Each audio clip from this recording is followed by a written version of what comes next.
can go in order. Hold on 1 second. Let me just get my graphics up. Hold on. Where is it? Oh, that Kurt and Sean one's gonna hurt. Yeah, it is gonna hurt, but that's probably the toughest one. That's probably the toughest one. Plus, Daniel, I saw on Facebook. I saw on Facebook how you posted all the photos of the matchups and had people commenting under them. Some of them had some like very interesting takes. I read some of the comments. Matt was just like, "Yo, music, that's it." Exactly. Yeah. Which I'm like, you can't deny. Can't deny Shawn Michaels music is of that. No, but it's also a big part of it, though. It is. You can't. It has its place. Yep, the right music. That's one. That's one aspect. This one's not fair. We'll get into it. Macho Man had the graduation theme song. Okay. Macho Man had the graduation theme song, but he was the cream of the crop. On a side note, I just want to say, when we graduated from high school and they played that song, that's what I was thinking when we were walking in. I was thinking about Macho Man. They should have the shades.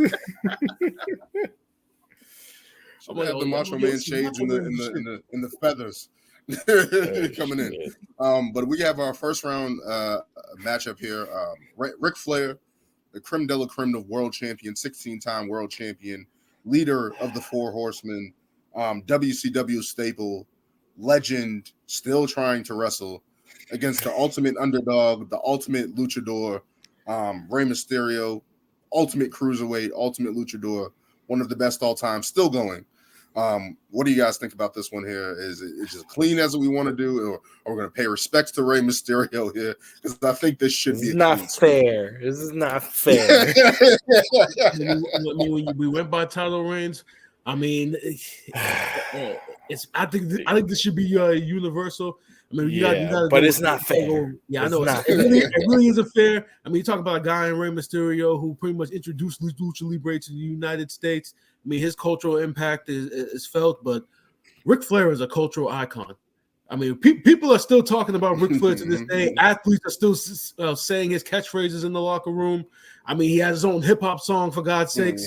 I mean, Ric Flair. I mean, Ric Flair. Whoa. Booker T does too. Yeah, Booker T does too. Especially in Puerto Rico. Shout out to Bad Bunny. Puerto Rico, that song is popular. Booker T. Yeah. That too, yeah, but I gotta go with Ric Flair on this one. Yeah, I mean, when I have my own list, I always tell people Ric Flair's not one or two on your list. Your list is not. Your list ain't right. Yeah. Mm-hmm. We're just going Ric Flair. Sorry, no, I gotta say my piece about Ray. You have Ray. From just me, the biggest wrestling game for me was Here Come the Pain, and Ray's entrance, the launch pad, the fucking mask, like, was the coolest shit I ever saw during that time.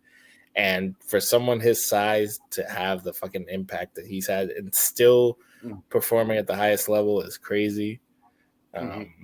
But like Brian said, you can't, like, people still quote fucking Ric Flair's promos to this day, and mind you, that promo was like in 1980, whatever. You know, I'm still talking about Rolexes, jet flying, kiss stealing, legendary. I will say this about Rey Mysterio: as a kid, world titles.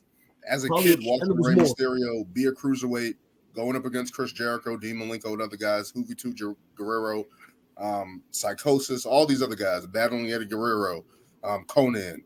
All these guys, like, he brought Luchador to the main front, the forefront. He is a generational talent to do that at his size. At times when guys like that weren't respected, like those guys were not high on the card, they weren't getting paid the most. He was able to earn top dollar. He was able to earn top dollar, be a draw, be that type of guy on that type of status. So for him to come from that at a young age, especially in WCW, and still be going, it's just impressive. But again, Ric Flair, leader of the Four Horsemen. You think about factions in wrestling, you think about the Four Horsemen. That's where it starts. All groups try to have four people in it. the robes, the luxury, even though he got that from Buddy Rogers and other guys like that, Mm-hmm. he made it pop. Like he was the guy, like for so long. And I always say we'll get into it as he goes and faces other people, but it's just like Ric Flair's longevity, his style, his swagger stands the test of time. Stands the test of time. It's timeless. Like he's great. He's one of the greatest. We can just move on to our next one, and this is probably going to be tough. Roman Reigns